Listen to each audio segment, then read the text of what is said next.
Hello and welcome to this masterclass where we dissect bowling in partnerships. Now when you think about partnerships you think from a batting perspective, but I've got Simon Dool alongside to kind of break down why it's important to bowl in partnerships, because cricket, whilst it's an individual skill, it's still a team game. 100%, and you can't be leaking runs at one end and keeping it tight at the other. From a bowling point of view, you don't want, what you're trying to do is put the batters under pressure consistently. So if you've got a combination of someone you love bowling with time and time again, who you know is relentlessly putting that pressure on the batter at the other end, so that you can maybe keep an eye on the one that you've got. And sometimes those left-right combinations, you prefer to bowl to a left or a right.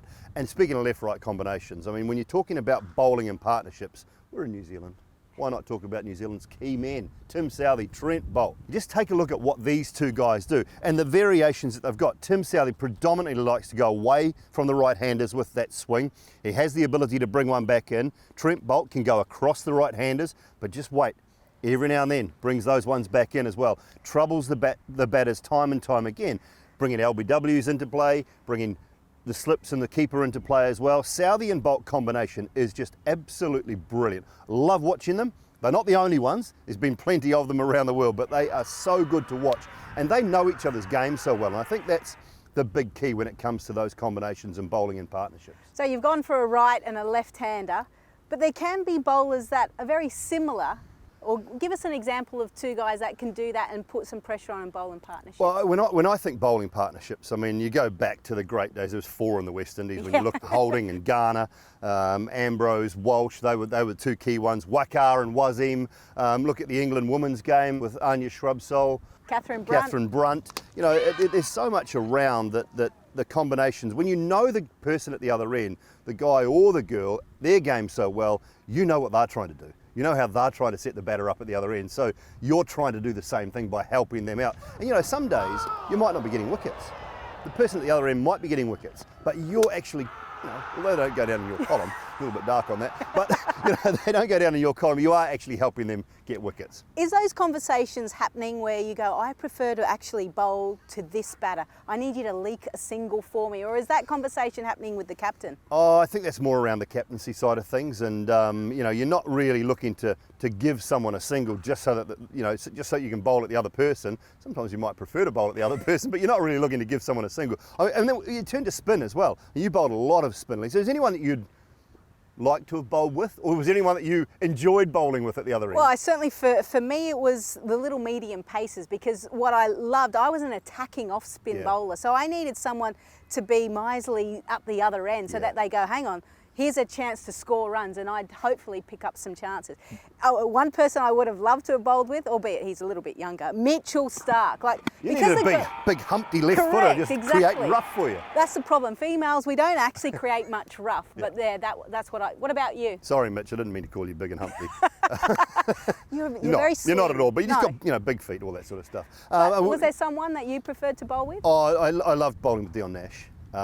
Dion Nash, and very rarely did it happen, unfortunately, but I knew he would put pressure on at the other end, and Daniel Vittori as well in the short time that I spent bowling with him. But you know, not only quick bowling combinations, but you talk about fast at one end, slow at the other, or two spin bowling combinations. And one of the greats at the moment, combinations, Ravi Jadeja and Ravi Ashwin. Just that variation of off spin, of left arm orthodox spin.